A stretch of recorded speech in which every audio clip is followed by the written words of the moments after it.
Hello students, मेरा नाम है नितिन शर्मा। स्वागत है आप सभी का मेरे इस यूट्यूब चैनल पे जिसका नाम है डीसी क्लासेस। सो गाइस, आज की क्लास स्टार्ट करने से पहले मैं आप लोगों के साथ कुछ बात शेयर करना चाहूँगा। देखिए, ये तो आप सभी जानते हैं कि कोरोना वायरस की वजह से सभी स्कूल्स, कोचिंग इंस्टीट्यूट या प्राइवेट इंडिविजुअल ट्यूशन्स बंद पड़े हैं। इसकी वजह से आप लोगों की पढ़ाई बहुत इफेक्ट हो रही है। हाँ, कुछ बच्चे सोच रहे होंगे कि अच्छा है, स्कूल बंद पड़े हैं तो पढ़ना नहीं पड़ेगा, लेकिन दोस्तों ये बात याद रखिएगा कि आप लोगों के फाइनल एग्जाम्स होने हैं, उन पे कोई इफेक्ट नहीं पड़ेगा। पढ़ना तो सभी को होगा, बट आई नो कि एट प्रेजेंट आप लोगों को जो फैसिलिटीज प्रोवाइड करी जानी चाहिए वो फैसिलिटीज प्रोवाइड नहीं हो रही थी। और मेरा ये क्लासेस स्टार्ट करने का मोटिव यही था कि बच्चों को जो फैसिलिटीज प्रोवाइड होनी चाहिए पढ़ने के लिए वो उन्हें घर पे बैठे मिल सके। बट गाइस, आज भी बहुत से बच्चे ऐसे हैं जिन्हें इन वीडियो क्लासेस के बारे में नहीं पता और उन बच्चों को पढ़ने में बहुत प्रॉब्लम हो रही है। सो गाइस, आप लोगों से मेरी एक रिक्वेस्ट है कि प्लीज इस वीडियो को अपने फ्रेंड्स के साथ शेयर जरूर कीजिए ताकि वो भी इन वीडियो लेक्चर्स का एडवांटेज ले सके। इसी के साथ स्टार्ट करते हैं हम अपना आज का लेक्चर, जिसमें हम पढ़ेंगे डिटरमिनेंट्स के बारे में। So let's start. बच्चों, लास्ट वीडियो में हमने मैट्रिसेस के बारे में पूरा पढ़ लिया था। आज हम उन्हीं मैट्रिसेस का थोड़ा एडवांस के बारे में पढ़ने वाले हैं, जिसमें हम हमारा फर्स्ट टॉपिक जो स्टार्ट करेंगे that is determinant of a matrix. इस टॉपिक के बारे में सबसे पहले ये जान लीजिए कि जो डिटरमिनेंट होता है वो सिर्फ और सिर्फ स्क्वायर मैट्रिसेस के लिए एग्जिस्ट करता है और किसी भी मैट्रिक्स के लिए एग्जिस्ट नहीं करता। स्क्वायर मैट्रिक्स तो आप लोगों को याद होगा, a matrix that has equal number of rows and columns। किसी भी स्क्वायर मैट्रिक्स का डिटरमिनेंट कैसे निकालें, आज हम सबसे पहले उसी के बारे में बात करने वाले हैं। सबसे पहले मैं आपको एक 2x2 ऑर्डर की मैट्रिक्स का डिटरमिनेंट निकालना सिखाऊंगा। लेट्स सी, सपोज आप लोगों को एक मैट्रिक्स गिवन है, लेट्स से 1 2 3 4। ध्यान से देखिएगा बच्चों, ये सबसे पहले आप चेक कर सकते हैं, this is a square matrix having order 2x2 और आई कैन से 2x2। अब अगर आपसे कहा जाए कि इसका डिटरमिनेंट निकालो, तो सबसे पहले उसे रिप्रेजेंट कैसे करा जाएगा। सपोज अगर मैट्रिक्स A है तो डिटरमिनेंट ऑफ A को रिप्रेजेंट करने के लिए हम क्या करेंगे, उस मैट्रिक्स को विद इन मॉड लिखेंगे। ये होता है हमारा determinant of A।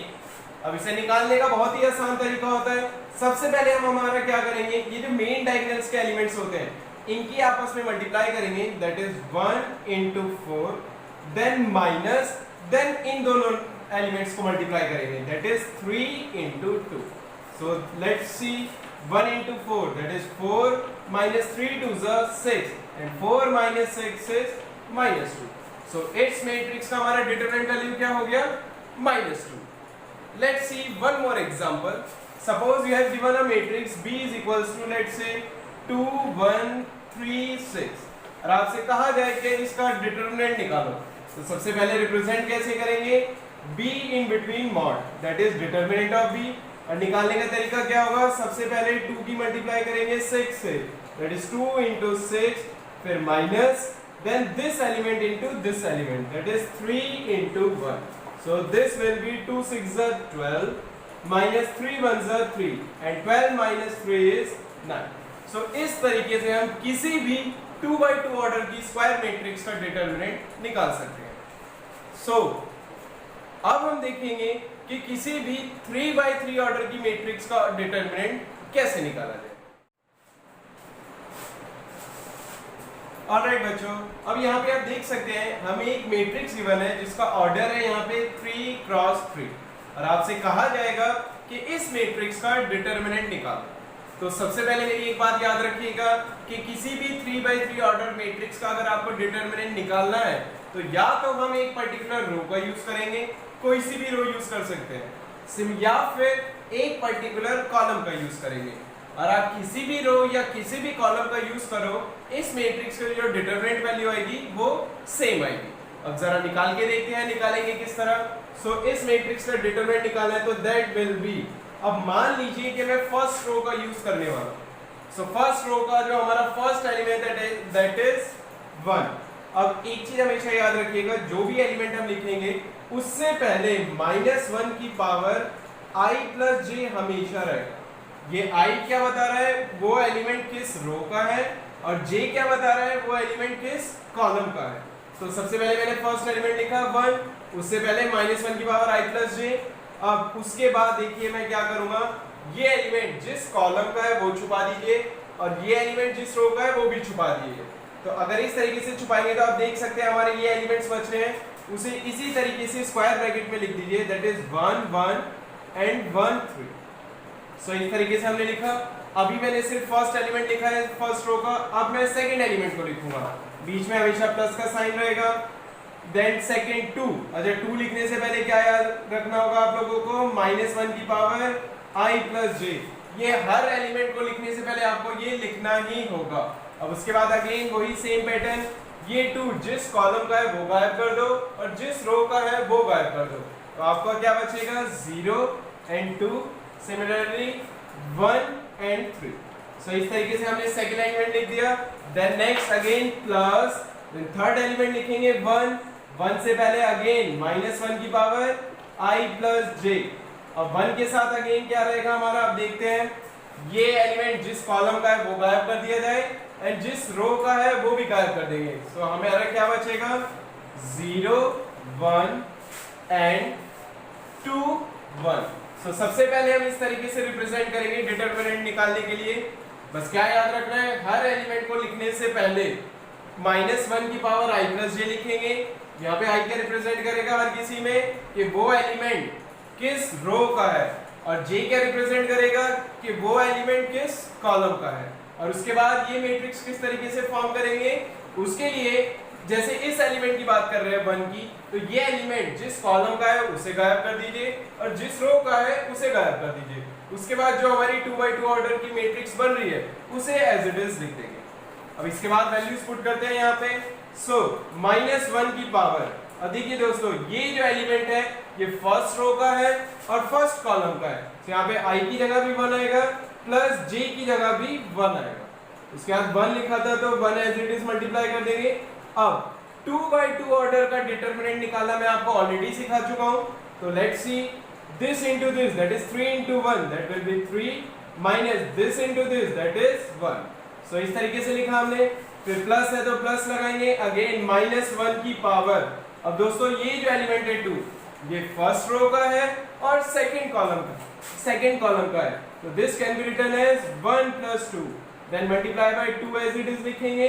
And then इस मैट्रिक्स का जब आप डिटरमिनेंट निकालेंगे तो this into this, that is 0, minus this into this, that is 2। Again plus है तो प्लस लगाएंगे, देन -1 की पावर। अब दोस्तों ये जो हमारा 1 है, ये वाला एलिमेंट, ये फर्स्ट रो का है और थर्ड कॉलम का है, so this can be written as 1 + 3। Similarly यहाँ पे इसका डिटरमिनेंट निकालेंगे तो this into this will be 0, minus 2 into 1 will be 2। so इस तरीके से पहले हमने इसे सिंप्लीफाई करा, अब इसे सॉल्व करते हैं। so -1 की पावर यहाँ पे आएगा 2, और -1 की पावर जब भी इवन नंबर हो तो वो +1 हो जाता है, so +1 की 1 से मल्टीप्लाई करेंगे, that will be 1 multiply by 3 - 1 will be 2। Again plus, अब आप यहाँ देख सकते हैं -1 की पावर यहाँ पे 3 बनेगा, 3 इज एन ऑड नंबर, और -1 की पावर अगर ऑड हो तो दैट विल बी -1, और -1 की 2 से करोगे तो दैट विल बी -2। अब इस माइनस को इस प्लस से सॉल्व करोगे तो minus plus will be -2 as it is लिख देंगे, और इसे सॉल्व करोगे तो अगेन एक माइनस आ रहा है, तो दोस्तों ब्रैकेट का ध्यान रखिएगा। अगेन प्लस, अब -1 की पावर यहाँ पे अगेन इवन आ रहा है, so that will be +1 into 0 - 2 will be -2।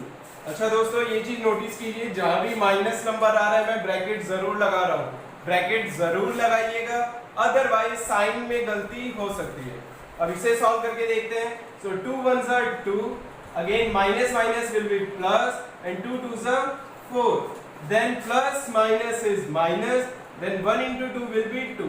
अब इसे आप सॉल्व करेंगे तो 2 - 2 that is 0, और 0 में 4 प्लस करेंगे, so this will be 4। तो इस तरीके से हम 3x3 ऑर्डर की मैट्रिक्स का डिटरमिनेंट निकाल सकते हैं। और यहाँ पे इस मैट्रिक्स का डिटरमिनेंट हमारा कितना आ रहा है 4। अच्छा दोस्तों, मैंने ये जो एलिमेंट का डिटरमिनेंट निकाला, ये निकाला यूजिंग R1। अब अगर मैं R2 का यूज करके करता या R3 का यूज करके करता या फिर मैं किसी पर्टिकुलर कॉलम का भी यूज करके करता तो भी हमारा आंसर सेम ही आता।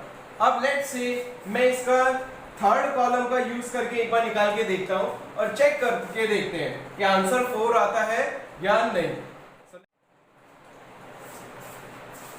सो लेट्स सी, अब मैं यहाँ पे कॉलम 3 का यूज करने वाला हूं तो मैं उसका सबसे पहले फर्स्ट एलिमेंट लिखूंगा, लेकिन एलिमेंट से पहले क्या आएगा -1 की पावर i प्लस जे। और यहाँ देख सकते हैं फर्स्ट रो और थर्ड कॉलम का है, तो यहाँ पे पावर आ जाएगी 1 प्लस 3। देन यहाँ पे एक मैट्रिक्स बनाएंगे। अब वो मैट्रिक्स के अंदर क्या आएगा हमारा, देखिए ये एलिमेंट 1 जिस कॉलम का है वो गायब कर दो और जिस रो का है वो गायब कर दो। उसके बाद बचेगा हमारा यहाँ 0 1 एंड 2 1। सिमिलरली अब आगे लगाएंगे प्लस, देन अगेन -1 की पावर। अब ये जो एलिमेंट है ये सेकंड रो और थर्ड कॉलम का है, तो this will be 2 plus 3। Again यहाँ पे नंबर 1 है तो 1 एज इट इज लिखेंगे। देन मैट्रिक्स जो फॉर्म होगी, और देखिए दोस्तों ये रो गायब होगी और ये कॉलम गायब होगा, तो हमारा बचेगा एक तो 1 2 एंड लास्ट में 2 1 bracket close, then again plus, then again -1 की पावर। नेक्स्ट एलिमेंट जो हमारा 3 है ये थर्ड रो और थर्ड कॉलम का है, so this will be 3 plus 3। Then element लिखेंगे, देन जो हमारा मैट्रिक्स फॉर्म होगा वो देखते हैं, ये रो गायब करी एंड ये कॉलम गायब करा, तो हमारा बच रहा है 1 2 एंड 0 1। तो इसे एज इट इज लिख देंगे। अब इसके बाद मेरे ख्याल से आप सभी कर सकते हैं, -1 की पावर यहाँ पे इवन आ रहा है, सो दैट विल बी +1। 1 की 1 से मल्टीप्लाई करोगे तो that will be 1 multiply by, अब इसका डिटरमिनेंट निकालेंगे तो this into this that is 0 minus this into this that is 2। Again -1 की पावर यहाँ ऑड आएगा एंड दैट इज -1। -1 की 1 से करोगे तो दैट विल बी -1, उस माइनस से ये साइन क्या हो जाएगा हमारा माइनस, और 1 की मल्टीप्लाई किससे करनी है यहाँ पे, this into this that is 1 minus this into this will B 4। आगे सॉल्व करते हैं, प्लस -1 की पावर यहाँ पे आएगा even, so that will be +1 and 1 की 3 से मल्टीप्लाई करोगे तो दैट विल बी 3। अब इसकी डिटरमिनेंट निकालेंगे तो this into this that is 1 minus 0 की 2 से मल्टीप्लाई करोगे तो दैट विल बी 0। अब इसे सिंपलीफाई करते हैं, 0 माइनस 2 इज -2 एंड -2 की 1 से करोगे तो -2। अब यहाँ पे ध्यान से देखिए 1 माइनस 4 विल बी -3। अब इस माइनस से ये माइनस हो जाएगा प्लस और 3 रह जाएगा, क्योंकि 3 की 1 से मल्टीप्लाई करेंगे तो 3 आएगा। सिमिलरली प्लस, अब यहाँ 1 माइनस 0 विल बी 1 की 3 से मल्टीप्लाई करेंगे तो again that will be 3। Now you can see 3 plus 3 is 6 minus 2 will be 4। तो आप देख सकते हैं यहाँ पे भी हमारा आंसर 4 आ रहा है। सो आप किसी भी रो या किसी भी कॉलम का यूज करेंगे, उस मैट्रिक्स की जो डिटरमिनेंट वैल्यू आएगी वो सेम आएगी। सो इस तरीके से हम किसी भी 3x3 ऑर्डर मैट्रिक्स का डिटरमिनेंट निकाल सकते हैं। ठीक है दोस्तों, अब इस पे बेस्ड क्वेश्चन जरूर करके देखिएगा। आपकी फर्स्ट एक्सरसाइज में एनसीईआरटी के इस टाइप के क्वेश्चंस ही हैं, आप उन्हें सॉल्व कीजिए और अगर कोई प्रॉब्लम आती है तो आप लोग मुझे कमेंट्स में नीचे लिख के मेंशन कर सकते हैं, मैं आपके डाउट्स जरूर क्लियर करूंगा। ऑलराइट दोस्तों, सो अभी तक आप लोगों को ये तो क्लियर हो गया होगा कि किसी भी मैट्रिक्स का, किसी भी स्क्वायर मैट्रिक्स का डिटरमिनेंट किस तरीके से निकाला जाए। अब उसी का एक एप्लीकेशन पढ़ने वाले हैं हम यहाँ पे, जिसमें हम पढ़ेंगे कि किसी भी ट्राइंगल का एरिया किस तरीके से निकाला जाए अगर उस ट्राइंगल के तीनों वर्टिसेस के कोऑर्डिनेट आपको गिवन हो। और ये हम सीखेंगे यूजिंग डिटरमिनेंट मेथड या यूजिंग मैट्रिक्स मेथड भी बोल सकते हैं इसे। सो लेट्स सी, आप लोगों को यहाँ पे एक ट्राइंगल गिवन है एबीसी और आपसे कहा जाएगा इस ट्राइंगल का एरिया निकालो। तो उसे निकालने के लिए आप क्या करेंगे, area of triangle ABC will be equals to 1/2 सबसे पहले लगाएंगे। उसके बाद यहाँ पे 3x3 ऑर्डर की एक मैं मैट्रिक्स बनाने वाला हूँ, लास्ट में हमेशा 1 1 1 लिखेंगे। और यहाँ पे हम क्या लिखने वाले हैं, देखिए फर्स्ट कोऑर्डिनेट है हमारा x1 y1, सो इस तरीके से लिख देंगे हम। Second coordinate x2 y2 and third coordinate x3 y3। सबसे पहले इस तरीके से हम रिप्रेजेंट करेंगे इन सभी के कोऑर्डिनेट्स को इस डिटरमिनेंट में। उसके बाद इसका डिटरमिनेंट आप मेरे ख्याल से अब सभी निकाल सकते हैं। इसका डिटरमिनेंट निकालिए, उसे 2 से डिवाइड करोगे तो आप लोगों को इस ट्रायंगल का एरिया मिल जाएगा। अब इसे एक एग्जांपल के थ्रू कोशिश करते हैं सॉल्व करने की, सो ध्यान से देखिए। सो बच्चों, आप यहाँ पे देख सकते हैं आप लोगों को एक ट्रायंगल गिवन है ABC, जिसके वर्टिसेस हैं 0, 0, 0, 3 एंड 4, 0 और आपसे कहा जाएगा कि इस ट्रायंगल का एरिया निकालो। सो लेट्स सी। सबसे पहले हम क्या करेंगे, 1/2 लिखेंगे, उसके बाद एक डिटरमिनेंट बनाएंगे। सबसे पहले x1 y1 1, दैट इज मान लीजिए ये हमारा x1 y1, let's see this is x2 y2 and this is x3 y3। यहाँ पे चीज याद रखिएगा, किसी को भी x1 y1 मान सकते हैं, किसी को भी x2 y2 एंड किसी को भी x3 y3। तो यहाँ पे जब मैं पुट करूंगा तो x1 y1 1, then x2 y2 that is 0, 3 and 1, then 4, 0 and 1। अब बस आप लोगों को क्या करना है, इसका डिटरमिनेंट निकालो और उसे 2 से डिवाइड करोगे, so you will get the area of this triangle. अच्छा दोस्तों, इस ट्रायंगल का एरिया निकालते हुए एक चीज याद रखिएगा, आप यहाँ पे देख सकते हैं कि जो फर्स्ट कॉलम है, इस फर्स्ट कॉलम में सबसे ज्यादा जीरोस हैं, तो मैं इसी कॉलम का यूज करने वाला हूं क्योंकि इससे डिटरमिनेंट निकालना सबसे ज्यादा आसान होगा। आप देखेंगे अभी थोड़ी देर में, लेट्स सी। सो ये 1/2 में एज इट इज लिख दे रहा हूं, अब बड़ा ब्रैकेट लगा लेते हैं। सो लेट्स सी, सबसे पहले लिखेंगे 0, यहाँ पे इसके आगे रहेगा -1 की पावर 2, मैं डायरेक्ट लिख दे रहा हूँ विच इज 1, ब्रैकेट लगा के यहाँ पे आएगा, इस तरीके से ये मैट्रिक्स बनेगा। So this into this that is 3 minus this into this will be 0, then again next लिखेंगे +0, सॉरी ये वाला 0 लिख रहा हूं मैं, -1 की पावर आप यहाँ भी देख सकते हैं 2 + 1 दैट इज माइनस, यहाँ पे पावर रहेगी 3 विच इज ऑड, तो मैं इसे यहाँ पे डायरेक्ट साइन चेंज करके माइनस लिख दे रहा हूँ और ब्रैकेट में यहाँ पे ये कॉलम गया, ये रो गई, तो बच रहा है हमारा दिस और दिस। सो 0 की 1 से करेंगे 0, माइनस अगेन 0 की 1 से करेंगे तो 0 and the last element that is 1।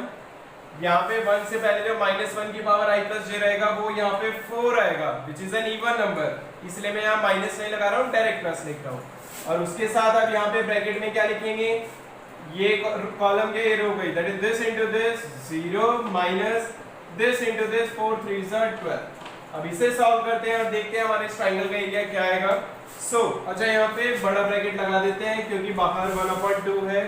अब दोस्तों आप यहाँ देख सकते हैं कि 0 की किसी से भी मल्टीप्लाई करो वो 0 ही रहेगा, सिमिलरली ये भी 0 आएगा। इसीलिए मैं आपको बोल रहा था कि फर्स्ट कॉलम का यूज करेंगे क्योंकि उसमें सबसे ज्यादा जीरोस है। तो यहाँ पे मैं डायरेक्टली लिख सकता हूँ 1/0 के साथ ये पूरा टर्म 0 माइनस ये पूरा टर्म अगेन 0, अब यहाँ पे आएगा हमारा -12। बट दोस्तों अब यहाँ पे देख सकते हैं इसे सॉल्व करेंगे तो ओवरऑल -12 आएगा और -12 को आप 2 से डिवाइड करेंगे तो आएगा -6। बट क्या किसी ट्रायंगल का एरिया कभी नेगेटिव हो सकता है? नेवर। एरिया मिनिमम 0 हो सकता है बट 0 से कम पॉसिबल ही नहीं है। तो ऐसे में हम क्या करेंगे, बाहर एक मॉड लगा देंगे। ये मॉड क्या करेगा, इस नेगेटिव वैल्यू को भी पॉजिटिव में कन्वर्ट कर देगा। सो this will B 1/2 into mod of -12 or I can say 1/2 into 12 और 12 से आप डिवाइड करेंगे so this will be 6। so इस तरीके से हम यहाँ पे किसी भी ट्राइंगल का एरिया निकाल सकते हैं अगर हमें उसके वर्टिसेस गिवन हो। अच्छा दोस्तों यहाँ पे याद रखिएगा, हमें वर्टिसेस गिवन है, लेंथ तो गिवन नहीं है, मतलब हमें ये नहीं पता है कि इसमें यूनिट क्या यूज करनी है, मीटर स्क्वायर या सेंटीमीटर स्क्वायर या किलोमीटर स्क्वायर। तो लास्ट में स्क्वायर यूनिट्स जरूर लिखेंगे। जब भी यूनिट्स नहीं गिवन होती तो एरिया के लिए हम क्या यूज करते हैं, स्क्वायर यूनिट्स। सो इस तरीके से आप किसी भी ट्राइंगल का एरिया निकाल सकते हैं। एक बार मैं रिपीट जरूर करना चाहूंगा, सबसे पहले जो भी वर्टिसेस गिवन है उसे इस तरीके से लिख देंगे, x1 y1 1, x2 y2 1 and x3 y3 1। उसके बाद उसका डिटरमिनेंट निकालने की कोशिश करेंगे। डिटरमिनेंट निकालते हुए ये याद रखना कि जिस रो या कॉलम में सबसे ज्यादा जीरोस हो उसी का यूज करेंगे। और उसके बाद ये मॉड हमेशा याद रखना कब लगाएंगे, जब भी एरिया नेगेटिव आ रहा हो, because area can never be negative. So guys आज के लिए इतना ही करते हैं, बाकी हम हमारा नेक्स्ट वीडियो में कंटिन्यू करेंगे। सो घर पे बैठ के क्वेश्चंस प्रैक्टिस जरूर कीजिएगा। Thank you for watching.